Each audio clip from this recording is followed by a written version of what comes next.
I'd first like to thank the organizers and everyone here for this kind invitation to speak, so I can share some of the ideas that we have been pursuing, looking at some of the mechanistic bases for how acoustic and or radio frequency exposures might affect the inner ear and the brain.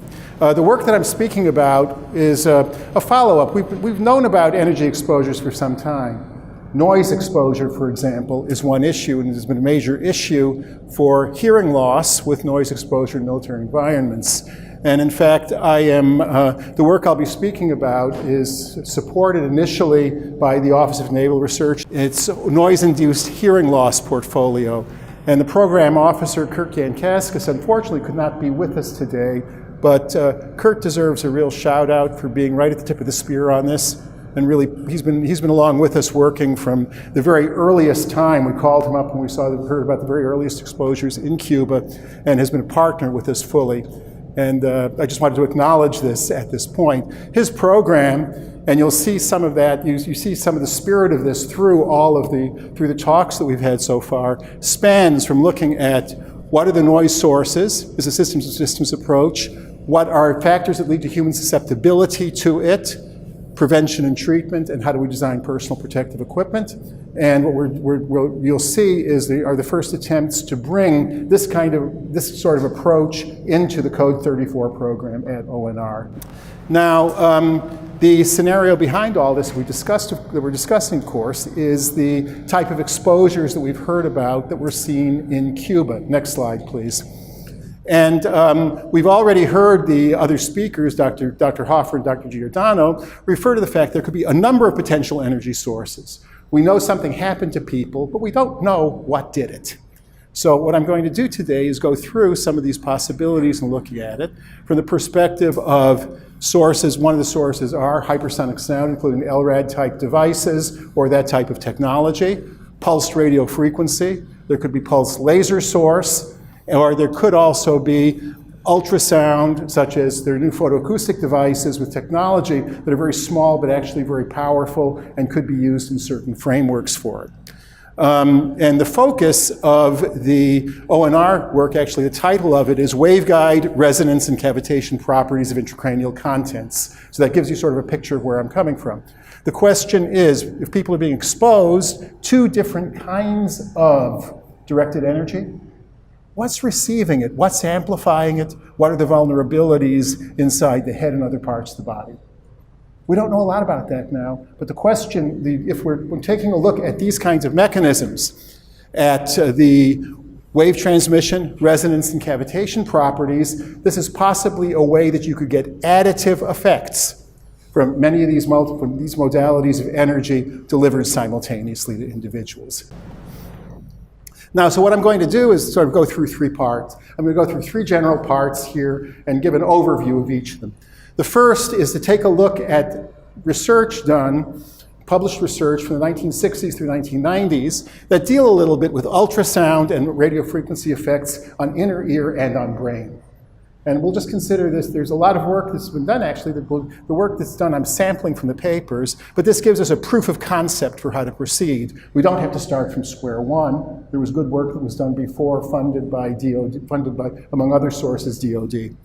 And the point here that we've made, too, I want to stress here, that let's view, when we're talking about hearing and hearing injuries or sound injuries, consider the saccule and utricle to be part of it. The vestibular evoked myogenic response potential that Dr. Hoffer talked about is recorded by playing a loud sound in the ear. The saccule and utricle sense linear accelerations and will also be sensitive to sound. I will then go in and discuss a little bit, we'll go through just to show you some of the COTS devices that are currently available for ultrasound and for radio frequency application. They're used for sound delivery by modulating the ultrasound, but they're also used for pest control. And I'll show you their wide availability. Technologies out there, and in fact, could be re-engineered and in a fairly small form factor to be just placed in somebody's room. Finally, what I'll go through is illustrate some follow-up on work that we've done with data that we hadn't previously discussed from the individuals who were affected from HAVANA, looking at an eye movement-based test that can distinguish them with 90% overall accuracy from normal people and people with an acute mild traumatic brain injury. So this is the first portion I'll speak about are some of the intracranial waveguide resonance and cavitation literature. And my colleagues, Jeff Vipperman is a professor of mechanical engineering at the University of Pittsburgh. George Klinzing is professor emeritus of chemical engineering with expertise in cavitation related to pneumatic conveyance, and two graduate students working with us, Brandon Salzman and Scott Mang. Next slide, please. So if we take a look at biological effects of directed energy, we all know that directed energy can affect, we can have various kinds of neurosensory symptoms and signs, and we have examples. If you take a look just in the occupational safety literature, for the literature around introducing ultrasound into different industrial processes, and also ultrasonic imaging. There's a large literature talking about safety and occupational environmental exposures, and also untoward symptoms that would come up, balance, hearing loss, and features like that. So one of the things that we're doing right now is looking to characterize the waveguide resonance and cavitation features of cranial contents. Dr. Giordano kindly went over the basis for all this material. Blood vessels, as he showed you, are surrounded, major blood vessels are surrounded by interstitial fluid, brain fluid, which is confluent with fluid in the subarachnoid space, and look like coaxial waveguides in the Virchow-Robin spaces. Next feature, we have the ventricles and cisternal system, which he mentioned. Again, fluid-filled, possibly resonant possible chambers. We have the inner ear, and we also have the air spaces. We have our sinuses, we have our middle ear cavity, all of which can act as amplifiers and can act through cavitation as well as through different acoustic resonances of the structures. Now, this is a simulation, we'll play it in a moment. What we'll be presenting is a multiple sine wave. So sine waves being presented this is a finite element model of the human head. The publication references here, Dr. Vipperman and I did this. It contains hard and soft tissues. Brain is modeled with different white matter and gray matter constituents to it. Blood vessels are not included, but meninges are included in it. So I want to say right off, models, as we discussed before, are a nice way to think, but the joke is you can sometimes tell a person how a spherical horse runs with a model, depending on if you put legs on the model. So this doesn't have all the legs, but I think this can show us some principles. Would you play the model? Would you play the simulation, please? So these are 3 sine waves are being played to this from externally, and they are at 10, 10.166, and 10.322 kilohertz. So this is a signal, as if you present a signal. Let's play it again, please. So what you'll see is a beginning in the ear, and then you notice this is resonance in the subarachnoid space, moving along that and centering right over here, over the temporal region. We saw the middle cerebral artery is a major artery with everything conveying along that area. So one of the things we're seeing here, and next slide please, gives us, now with this one, it's the same model, but instead of having 3 different signs, we simply put in pseudo-random noise in the ultrasound level above 10 kilohertz. Next slide. Should we hit that? Let's play that. So you see the same pattern when we're working with incident energy in that area is producing resonances. Resonances over certain areas beginning in the ear and moving out into the subarachnoid space in a model. Okay. Just let's store that away and remember this area as we look forward through some of the literature. Now, the classic idea of acoustic stimuli impinging on us, we think about the ear and the cochlea as a transducer. The classic work on this, the Nobel work of Bonvekischi and cochlear transmission. In fact, he was funded for a while for some of this work by Office of Naval Research historically back in the early 1960s. The mechanical resonance of the basilar membrane is one of the features, as Dr. Giordano mentioned. The peak resonance varies from high frequencies at the cochlear base to low frequencies at the cochlear apex. So if I have high frequency ultrasound input in, where is it affecting you? Right down at the base. What's right next to the base? The otolith organs, your organs of balance.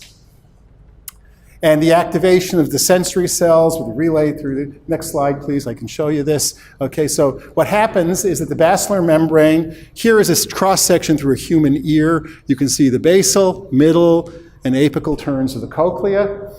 Here is the hearing apparatus. And if you unwrap it like this from the base to the apex, this just shows that when sound is incident at a certain level, it sets up a standing wave at a certain frequency based on the resonance of this membrane. This resonance is like a resonating beam, like a xylophone. It's going to resonate.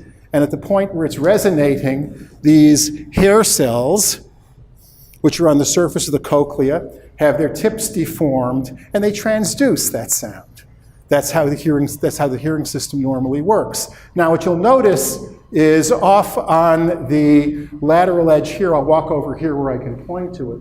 You'll see there's a structure called the stria vascularis. We'll get to that in just a moment. Next slide, please. So here, this just shows us that when we come to the base of the cochlea, the hook portion of the cochlea, which is excited by extremely high frequency sound, sits in very close proximity to the organs of balance, the saccule and the utricle. So, take-home message, they're in a vulnerable spot, guys. They're sitting right there. Now, another very interesting area that's come on when we started thinking about sound exposure, I realized that there was an area in the literature which we're going to go through right now. The stria vascularis is one of the regions that produces, it's important for recycling the endolymph and perilymph. Now, endolymph in the ear has a very high potassium content, and it's important that it be have an 80 millivolt difference with respect to the perilymph and CSF. And this is a highly vascular structure that's really important for maintaining that ionic difference, because potassium ions are what drive the hearing process. You'll lose that potential difference, you'll lose that potassium, that ionic differential, you're going to impair hearing and you're going to impair balance. But the stria vascularis has also in it a very intricate network. So here's the basilar membrane, and you can see the stria vascularis. Arteries enter from the top, it percolates through this system and comes out venules at the bottom. And it's, a methacrylate cast of it is shown on the other side. So what it actually looks like, if you think about two pieces of chain link fence, a two-layer chain link fence of blood vessels, a network, vessel coming in from the top, vessels exiting from the bottom. And the flow in these vessels, we know their dimensions, is non-pulsatile. What we have set up here is something that could be a phased array cavitation amplifier. Okay? I'll leave it at that point. That's one of the things that we're looking at right now. This is a structure inside the ear, and in fact, it's tightly packed with blood vessels, which can act as cavitation sites when exposed to sound. And next slide, please. And in fact, it differs down in the portion of the base of the cochlea. There's a focusing kind, at least in rodents where it's been looked at. It looks almost like a parabolic reflector pointing in down at that area, suggesting there might be differential amplification. And so what this may do, actually, we'd suggest, is maybe a cavitation type of an amplifier. Now, how might this work? This is a picture from Apfel's classic work on acoustic cavitation from a book on ultrasonics in 1981. And this is just showing a frequency spectrum of output when you subject water to a 10 kilohertz acoustic stimulus. And you'll notice what you get out is a very characteristic spectrum. At relatively low intensities, you basically get a whole bunch of harmonics kicking right out. Looks like a comb coming out. You increase it a little bit, you start to get half harmonics. Increase it a bit more, that's what you get out. What you're effectively doing is taking one frequency in and you're amplifying over a broad range. By the way, this gives us an acoustic signature to look for cavitation now in animal exploration using small hydrophones. And just to point out, okay, at the time when we're worried about ultrasound safety for imaging, a lot of work was done looking at blood, and they were going up in the megahertz range because they were interested in imaging. You work down in this range. Needless to say, we have good enough data to go on to start doing modeling and validation studies from the previous literature. So one of the suggestions we have here is incidence sound. We want to take a look and see, how does incidence sound in the ear? Might this be a mechanism in real hearing also? So there are literature, in fact, which give us the basis for looking at it. You can see considerable pressure differences, actually a much higher pressure difference than we record inside the cochlea. Pretty high sound pressure, even to regular sound coming in through the normal transduction mechanisms. And what we can do here is we have the potential to measure directly in these cases. Next slide, please. And this just shows you some intracochlear recordings that were done of pressure waves. And just to show you this can be done, this has been done, and you produce you see an amplification in the sound level inside the cochlea over what we have coming in incident in the air.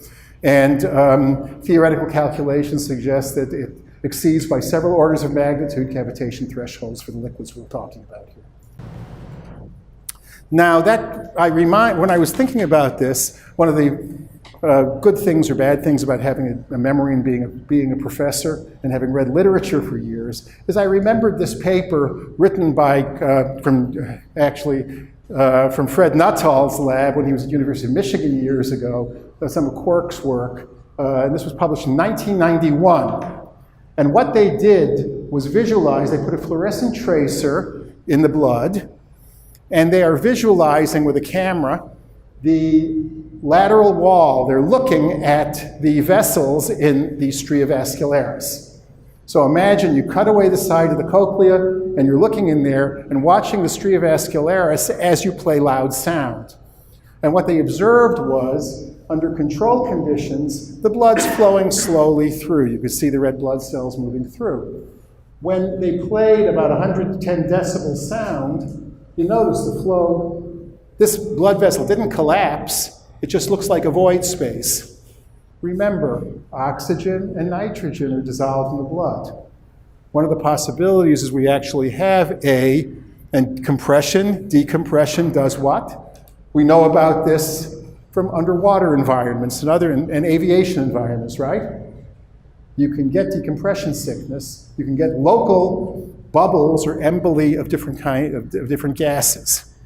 They couldn't say what it was, but again, it recovered when they turned this off, suggesting that there are sound-induced events affecting the blood flow and possibly affecting the partitioning of gases in the blood. So we come up with an integrated view that cavitation of water and blood can that they can occur at within audible and outside the audible range of frequencies of acoustic stimulation of the cochlea. Pressures come up into that area, and dissolved gas may form bubbles. Hypothesis, okay? A possible mechanism, highly plausible based on existing data. Now what I'd like to do is shift to the FREY effect, as it's called. In fact, I spoke with Alan Frey a couple of weeks ago. He's working as a consultant in the Washington area still, and remembers this well. It's been very useful. We'll be back in contact with him. But he was telling me how he went to a meeting and someone said, you can hear, someone working with radar said, I can hear the radar pulses. He was skeptical, so he went up to a radar facility with the guy, and they played it at him, and yes, indeed, he could hear it. And so this is the first paper describing it from Aerospace Medicine in December 1961. Next slide, please. And what they did, looking at this in more detail, they went up and basically with all the different kinds of radar emitters they could get their hands on easily, they played different pulses at each other, and they found that they were indeed audible and that they could block it by putting a piece of screen over this part of their head. And I asked him, how'd you figure that out? And he says, oh, I took a piece of copper screening up with me that I had grounded, and I was just moving it around. And he said, you put it there, it would block it. Looks like a familiar spot, doesn't it? Coincidence, maybe. And so of course, there's a small but very robust literature showing that human perception will vary depending upon the integrated power delivered, depending upon looking at parameters that could underlie this perception. And in fact, this was pursued, some work supported by Department of Defense, Office of Naval Research, looking at impulse exposures to microwave energy. In this case, they put a little electrode on the round window membrane so you could record cochlear potential changes, and played microwave pulses, roughly 900 megahertz range pulses to guinea pigs. And they recorded an ultrasonic emission, meaning that the ear was emitting at that level and was excited at that level, and in fact ringing at that level. Next slide, please. And because this was fundamental work, I'll show you some of just to get a feeling for the original data. This is recording when there's a click, either initially positive or initially negative. This is what you'll call the microphonic potential that comes out from that. Here is when it was played on the same time base, when they played a single radar click. And this is magnified about 100-fold in terms of the time base, and you can see how it's ringing. What they reported show you the traces that when they went with pulses ranging, you can see the different total energy delivery per kilogram that came out of this. But if you take a look at the range in times, 1 microsecond to 10 microseconds, you got a resonance out of the ear. Okay? What is it? Next slide, please. They really don't know, but there was some work out of the former Soviet Union where they did something I'd be reluctant to do nowadays. They took a big old horn antenna and stuck it right up on the side of the head of people, and they asked the question, at what frequency of pulse repetition do people hear radars? They did an audiogram for radar pulses, and they found in the 10 to 15 kilohertz pulse repetition range a maximum sensitivity of people for it. Now, other work, I'm breezing, these are not all the papers, I'm picking just a few illustrative cases. There was work done recording from neurons in both the auditory nerve and here from the cochlear nucleus that's done in a cat. And they basically showed that cells with acoustic responsiveness, typical acoustic responses, also could respond to radio frequency pulses. So the ability of radio frequency to affect the nervous system through some mechanisms is real. Next slide, please. And in fact, here's one of my favorites, even though this was published in 1988. They took a cat and put a series of hydrophones into the cerebrospinal fluid and played radar pulses from the back of the head of the animal. And this is a power spectrum coming out. You notice how it looks like a comb? They had no idea what mechanism was there. They said it's clearly propagating, but it sure looks like it could be a cavitation type of phenomenon. So we see they posited a thermoelastic response was responsible for this audibility, and we have several mechanisms that are possible for this, including effects on the saccule and utricle, and perhaps effects through intracranial blood vessels. So all of the mechanisms that Dr. Giordano spoke about are actually supported by a fairly robust older literature, and sometimes we have to just sit back and read the older literature and remember that we're standing on the backs and working on the backs of those people who did some really fine work, dedicated people, and many of them DoD-related researchers at that time. So this just reminds us of the location of the otolith organs. You see it's hanging loose in close proximity to the base of the cochlea, where the frequencies we're talking about would be expected to create maximum resonance. Part 2. I'd like to point out that there's some very small COTS devices that with modification could deliver this if planted in someone's room. Many of these in principle could be put in something like a heating duct, a HVAC duct, could even sit in a thermostat. and what it would look like in your room you place there. Here's one device, and I urge you to look up this myskunkworks.net. They tell you that they have a power amplifier, and here, can be used as a phaser pain field generator if you use it with our sweep frequency IC, or for experimenting with an LRAD sonic weapon. There it is, sitting right out there on the internet, available for anyone to buy with PayPal. Next slide, please. And this shows all of their ultrasound products that they sell. Experiment with your own sonic weapon, guys, okay? This is out of the bag. It's Pandora's box is open. This is from a major retailer, and this shows you what they sell for pest control, the latest in pesticide-free pest control. Ultrasound plus electromagnetic pulse, ultrasound, all of these advanced pest repellents. Guess what? They're being produced at a lower range than we need to see the effects we want, but they're being stuck by people put by people in their own houses. Suppose someone decides to soup it up and give you the next super duper one. Are we looking at a public health risk? Maybe. Here's one of my favorites, okay? I woke up one morning to news radio, and they had this, make your house pest free. They were describing this, I looked it up. They're pumping electromagnetic pulses through the wiring of your house to eliminate pests, okay? Guess what? Anybody can, okay? The technology's there, it's at a lower level. You think that an adversary couldn't very easily design something a little higher powered? Okay, it's there, it's out of the box. Now, one of the things that we've been experimenting with is a version of this device called Sound Laser. This is called a parametric speaker. You see a whole series of little elements there. Each one of those are piezoelectric emitters, and this is a 40 kilohertz carrier. And the way it works is you can project a beam. You could project it easily all across this room. It's about 3 feet in diameter. And if you amplitude modulate the 40 kilohertz with whatever you want with speech or something like that, use a carrier frequency, you will hear the sound on beam. It's used in museums and other places. You walk off beam, it's gone. Sounds a lot like something we heard about, or that was described to Dr. Hoffer by some exposed individuals. And they sell a variety of devices. Next slide. And this is one of their devices that we've been working with a little bit.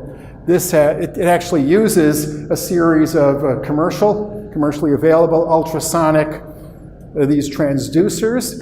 We can pull out the properties of each of them. You easily can, if you take off their amplifier, you easily can crank out 140 dB out of this device at a meter. And what I'd like to do here, just before we play it, here is that board, and I'm going to show you one of the first time we saw this in the lab.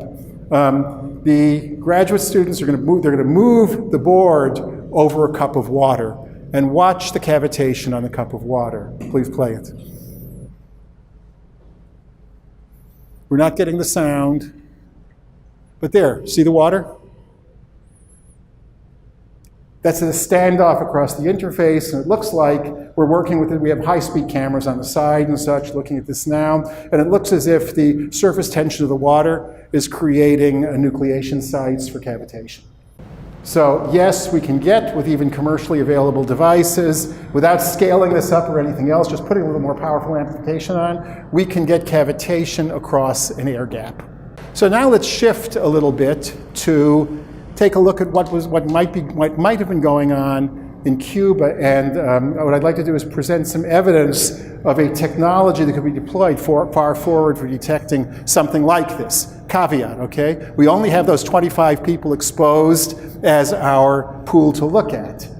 So we're basing this on limited data, but I'd like to show you what we do have right now. Next slide, please. And this, again, is part of the ONR, Noise-Induced Hearing Loss Program portfolio. So we talked about these potential types of exposure. Next slide, please. And we saw that, reviewing what Dr. Hoffer presented, that we saw a high prevalence of what looked like otolith, saculonutrical related effects in these individuals. It was more homogeneous than you see in TBI populations, and a much lower prevalence of headache. So maybe it's like a TBI, maybe it isn't. And the cognitive symptoms were more pervasive, and we also saw some other elevated cognitive type of signs, like an abnormal anti-saccade test. Anti-saccade test, you're asked to look, you have a spot come on over here, you have to look in the opposite direction at the same spot. And when we're intact, we can do that. When you're, as I put it, dinged and not quite right, NQR, you have trouble doing the task.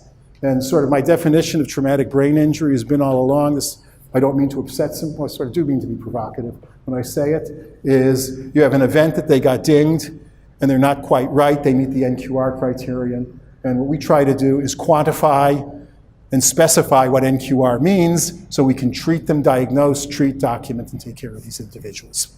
And this is just a publication. We've been hearing allusions that otolith dysfunction or ear dysfunction can affect cognitive functions. This was done with a colleague, Ashley Wackham, who's currently at the chairman at Rutgers University. And we found that we could document it in the wide range analysis of learning and memory type of tests, that there were deficits pre-surgery in people with otocapsule deficits. And when they were fixed and they were asymptomatic, they improved their performance on learning and memory tasks. So this is one of the few studies that have shown objectively that kind of a finding. So I also want to warn everybody and let you know we're not naive enough to think that if people think they heard something, it really was a sound there. Okay? We could, by activating the area of the nervous system by something other than sound, like RF, you could hear it. So we have to be very cautious in interpreting symptomatic reports, especially after people have heard from other people what they thought they were exposed to. So what I'm going to look at here now are some aspects of vergence, and these are convergent eye movements that distinguish HAVANA syndrome from mild TBI. Convergent eye movements, if you follow your finger going toward your nose, your eyes will converge and your pupil constrict. And this is work done with Dr. Hoffer and Dr. Levine at the University of Miami. And this is done with data that were gathered, but not as these were gathered as these are things that Dr. Hoffer recorded with the eye device, but they're not medical tests, so we analyzed them post hoc looking back at it. Okay, and the device we use is right here. It's a Neurokinetics eye portable assessment system. That's a virtual reality display. Inside it, you can analyze each eye's movement independently to better than 0.1 degree accuracy. It's fully calibrated, and it allows us to control stimuli for the people to look at. And for studying convergence eye movements, we can have spots moving, and the disparity, you'll watch them so you don't see double. We have no change in overall illumination, so we can study the convergence movement and movements of the pupil and eye without any interference of changing ambient light levels, which will affect the pupil. So we can watch the eye movements, we image the eye under infrared diode illumination, and we can track the eyes with great accuracy, as well as measure the size of the pupil, the area of the pupil. So as I mentioned before, the convergence eye movements we have, we're all familiar with. As you move your finger toward your nose, your eyes will converge so you don't see double, and your pupil constricts to increase the depth of focus. When you move away, you get the opposite effect. The eyes diverge, and the pupil will dilate. And so we took a look here at 51 normal control subjects, 18 subjects with mild TBI taken from the regular emergency rooms at University of Miami, Naval Medical Center San Diego, and Madigan Army Medical Center. So 3 different individuals people in labs were making these measurements, and 19 subjects with completed data from the HAVANA affected population. And so 2 tasks were done. One I call the binocular disparity, sometimes fusion task. So you're looking at the display, and at a point, they move away from each other by a small distance, about 1.5 degrees. And so you don't see double, you naturally fuse the 2. We've all had that experience. We do that all the time. Then they move in the other direction toward the nose. Second one, we call it disparity, a pursuit task. They start like this, and here they move, they diverge and converge, but very slowly. And we naturally follow them, and during both tasks, you have the illusion that it's moving toward you and away from you. you're making the movement like that. And we simply record the eye and pupil movements during those tasks. This shows you from two different control subjects, one shown in green and the other shown in black, the eye movements. And you see people follow that, the spot shifting, quite well.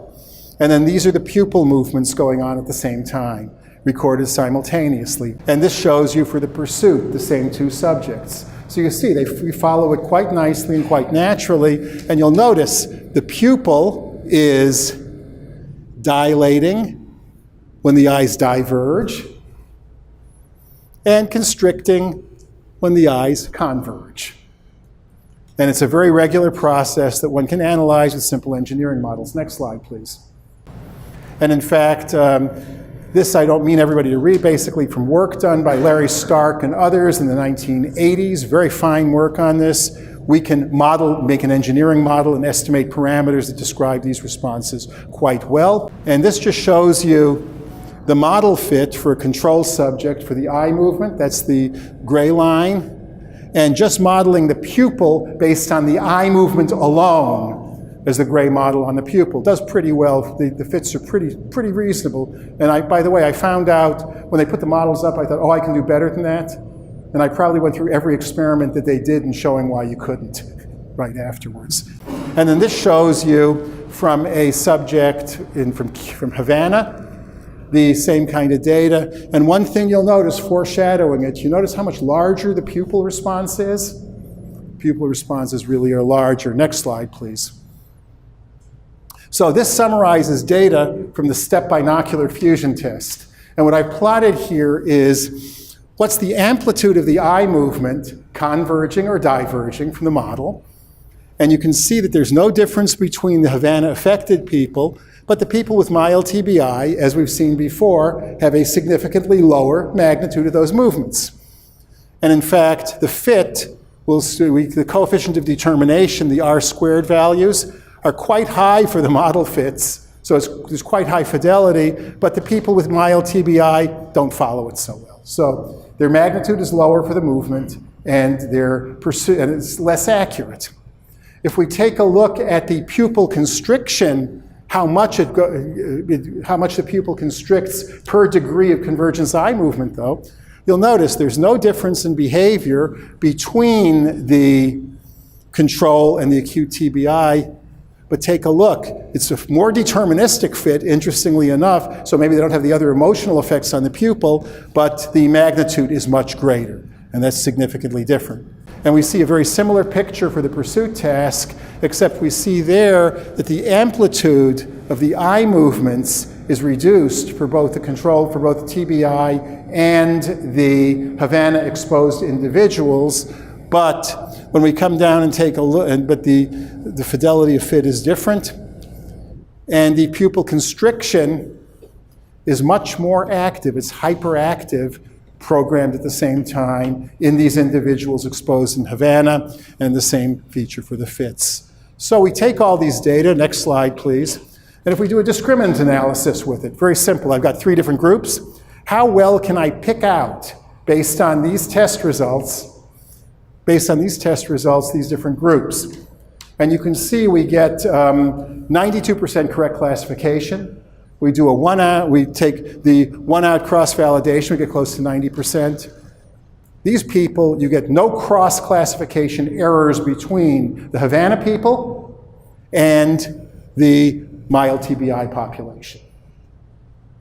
This is a fieldable technology. So what we think we've shown here is, first of all, we can distinguish them objectively by performance in these kinds of tasks, these sort of binocular disparity divergence tasks.